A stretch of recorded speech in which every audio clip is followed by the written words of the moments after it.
So, you have probably seen a rise in so-called AI slop products, which I probably have built at some point, and also products and apps that seem to be hugely successful with the help of AI. Now, a lot of people, right, when they see these AI products being built, they normally ask themselves, well, is that even a valid process of building things, right? Because when everybody can enter, it seems like the art of crafting things has been lost. And that is a very valid question, right? Because if we can all build, then what makes a builder? And recently I came across a very interesting blog post that tried to answer the question of what does it mean to be a builder when everything becomes easy to build. The article was written by Richard Sennett, and it seemed to me that he was a or still is a professor at Yale University. Feel free to correct me on that one. I didn't necessarily check. But he has published books and articles around the art of craft and how it's being influenced by technology, or like how we should aim to work with technology in order to still be craftsmen. And one of the arguments that I think is very compelling that we will come to is the art of repetition. But before we do that, I think it makes a lot of sense to explain certain words that he uses and what they translate into. So when he talks about craftsman, he is referring to a human being slash individual who is able to use the science, the arts, and the technology to create certain things, and they are fully engaged in this activity. Now, a craft is a skill honed by arts, technology, and science, and as we will see, is developed by repetition and doing obsessively so. Mastery is the use of the craft that you have developed, which started as a skill, that you can use without thinking too much, right? Because at this point, when you have mastered, for instance, playing the piano, you are more or less feeling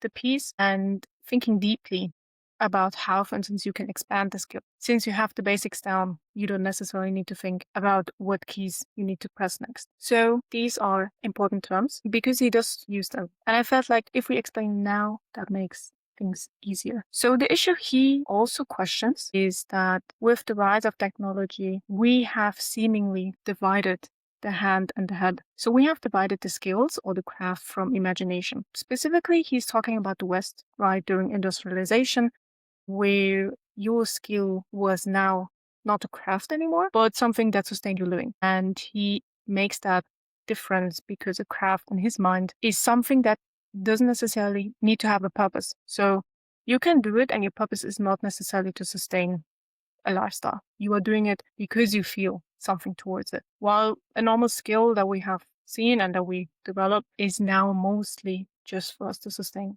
a lifestyle. And yeah, I mean, one could also ask, for instance, that a skill that is only honed to perfection or mastery, which only enables us to live a certain lifestyle, whether that is still a skill or very performative. I just had the question. I guess that could be also interesting to answer. But anyways, coming back to the arguments. So he is saying that if you want to be a builder, craftsman, your skill needs to be developed by obsessively redoing things, right? Like learning from mistakes in a process, developing new approaches in a process, and doing that obsessively for years until you reach mastery. So for instance, you've heard probably of the great names, right? Mozart, Nikola Tesla, even Elon Musk. Right? Mozart, for instance, he obsessed over his pieces for years before people called him a talent. And by the way, Richard Sennett does not believe in something called a talent. He just believes that if you obsess enough, you will reach mastery. And that's what we kind of mean when we say talent. Someone who has perfected a skill so good that we are amazed by it, right? Because even we start to feel something new. When you listen to Mozart pieces, there's a high chance that, you will feel amazement, wonder, a lot of things, and think also about the amount of work that he had to put in to reach the mastery. Same goes for Nikola Tesla, for instance. In his case, what he was known for, beside his scientific achievements, is the fact that he was able to use his mind to such an extent that we think it's crazy. So in his autobiography, for instance, he explains that he was able to undertake journeys in his mind, right? So imagine visual stories and landscapes. He was able to do that on a daily basis. And with these skills, he was also able to develop his machines that worked perfectly as he imagined in his mind. Since it's an autobiography, right, you might argue that this is exaggerating, which it might be, right? but I think a lot of people still agree that this is indeed true, that he possessed these visual skills that we also love to have, right? Because imagining things and remembering things becomes so much easier. So they did that by redoing it again, again, again, and finding new approaches. And Richard Sennett, for instance, talks about a very interesting use case in which this obsessive feedback loop of trying new things is suddenly not there.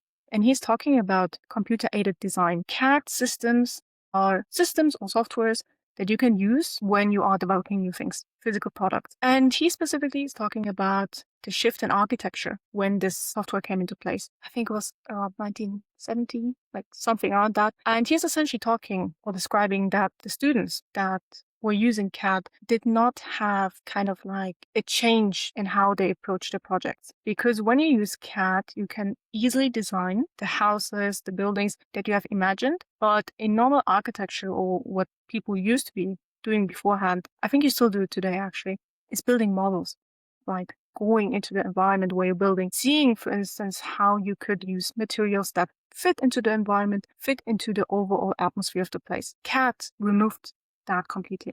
So you had no more friction in developing. And the moment you had no more friction in developing, there was no more room for you to get better. So while students performed well in their studies, the professors would normally ask or would make sure that, hey, this project that you did you understand what you were doing? Because overall, it's a good product, it's a good project, but did you, for instance, consider how this will look in environment X? What materials you need in environment Y? These things. I think it becomes quite clear. So they lost the connection to building things because they were not repeating the process of building things. And he's also saying that current technologies like AI are removing the friction of learning by repetition. By the way, I think in a lot of like Western education systems, there is no more pressure on learning by repetition. Just bad because you do not have the feedback loop of improving in a certain skill. And technology is doing the same. So the danger here essentially is if you are letting AI build, you are not learning by repetition. You are learning something, but the chances are you are not understanding what you're doing. And you also don't see improvements by yourself, right? Because even if you go to AI and iterate with AI, chances are that you're just asking, what could I do better? You are not providing any meaningful input. And the moment you decide to not provide meaningful input to AI systems will also not provide any meaningful feedback. So the feedback loop is kind of distorted, something that you cannot use. And in my case, I remember the first AI projects being exactly like that.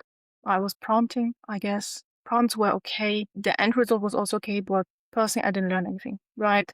I didn't necessarily learn how to host a website, what tools to use, how it could be better next time, what security issues I have with certain projects. That's something I didn't learn in the very beginning. Because again, even with AI, you can build repetitive systems and learn with these systems, which I didn't do at the time. So that is the second argument. Even if I build with AI, even if you build with AI, you should have systems in place that let you, one, repeat what you were doing for different projects and let you learn, right? Maybe you have certain checkpoints so you can evaluate yourself. Maybe you are learning by mistake, by trial, which is also very valid, right? And for AI, since you might argue that, hey, I don't want to code because learning code syntax and repeating these mistakes is nothing for me, that is valid.